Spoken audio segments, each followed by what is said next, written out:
2024년 5월 15일에 주시는 하나님의 말씀은 학개서 2장 7절의 말씀입니다. 구약성경 학개서 2장 7절의 말씀을 봉독합니다. 또한 모든 나라를 진동시킬 것이며 모든 나라의 보배가 이르리니 내가 이 성전의 영광이 충만하게 하리라. 만군의 여호와의 말이니라. 아멘.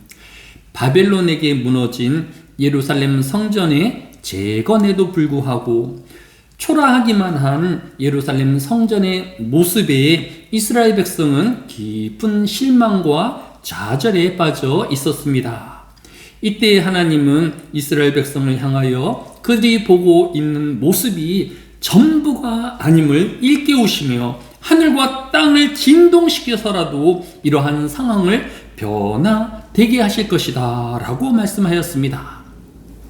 뿐만 아니라 오늘 본문인 학개서 2장 7절은 하나님이 하늘과 땅을 진동시키심에 그치지 않고 더하여서 이 땅의 모든 민족과 나라를 진동시키셔서라도 상황을 변화하게 하실 것이다 라고 약속하고 있는 것입니다.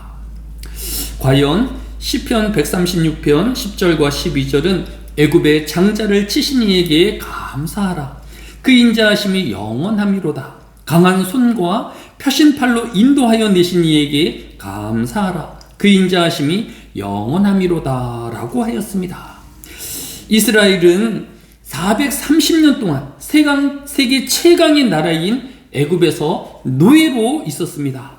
강한 애굽의 군대와 통치 앞에 이스라엘 백성은 꼼짝 발싹할 수 없는 절망의 상황이었습니다. 이때 하나님은 10가지 재앙으로 애굽 민족을 진동시키셨습니다.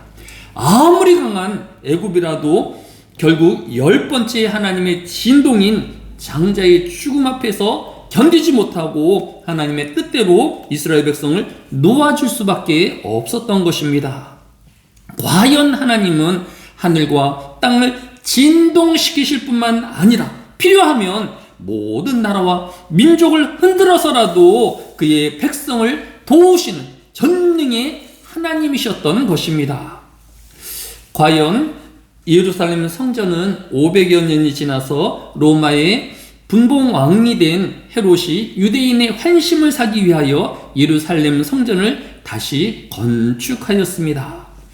헤롯 성전이라 불리우는 예루살렘 성전은 이전에 예루살렘 성전이 7년에 지어진 것에 비하여서 46년 동안 또 2배 이상의 규모로 잘 지어진 성전으로 평가되고 있는 것입니다.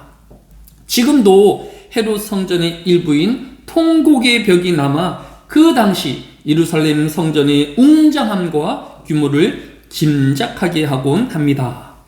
예수님의 제자들도 이러한 예루살렘 성전의 화려함과 크기에 압도되어 이르기를 마가복음 13장 1절에서 예수께서 성전에서 나가실 때에 제자 중 하나가 이르되 선생님이여 보소서 이 돌들이 어떠하며 이 건물들이 어떠하니이까.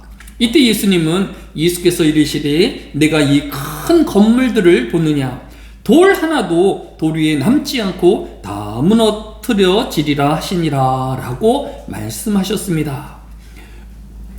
외형적인 크기와 사람들의 자랑인 예루살렘 성전이었지만 결국 주 70년경 또다시 로마에 의해서 돌 위에 돌 하나 남지 않는 철저한 파괴와 멸망이 있었던 것입니다. 오늘의 성도들도 여전히 타락하고 하나님을 떠나 돈과 욕망으로 살아간다 한다면 또다시 하나님의 심판과 또 하나님의 망하게 하심을 직면하게 되어질 것입니다.